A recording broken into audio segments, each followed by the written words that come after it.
Өте керемет. Дәмі.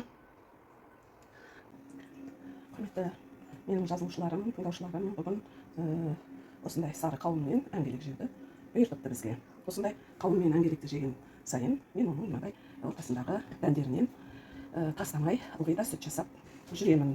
Қазірде кезекті сүт жасауды қолға алып отырмын. Мына жерде енді осы екі әңгелек пен қауынның, кішірек қауынның несі бар, дәні бар мінекей.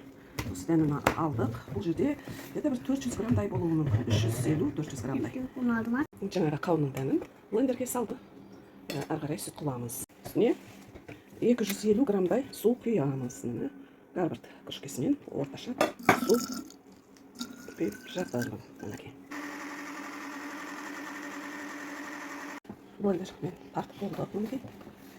Әппақ болды, қаймақтай әппақ. Қараңыздаршы. Енді міне ішінен қарағанда мынадай.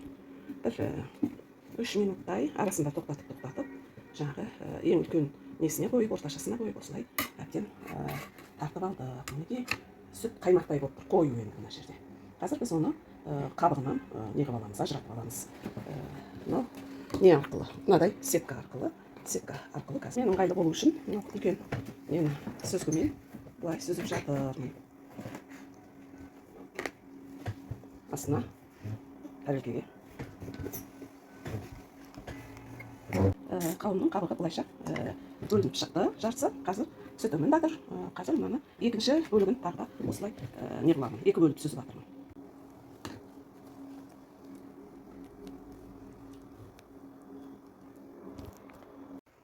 Қабығы, мынандай бөлек осылай қабығы шықты.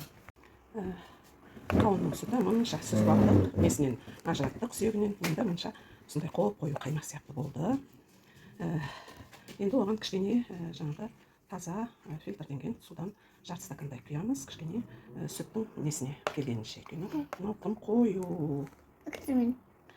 Ұстап көресің бе, Даниэля, араластырып көрші. Жақсы. Өте сондай не қою сүт болды. Апа, қалай болды қауын сүті? Жақсы, иә? Күшті прям, иә? Бұл жаңағы көптеген іш құрылыстағы аурулардың барлығына ем, сондықтан бұндай сүтті жиі ішіп тұрған дұрыс. Қауын сүті не дайын болды. Мен оны көпшінге құйып қойдым. Енді стакандарға құйып дәмін көрейік.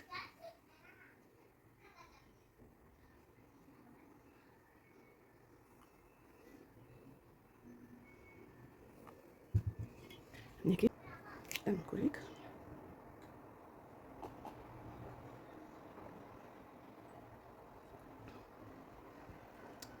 Өте керемет. Дәмі балдай нағыз кәдімгі сүттен бір кем жері жоқ.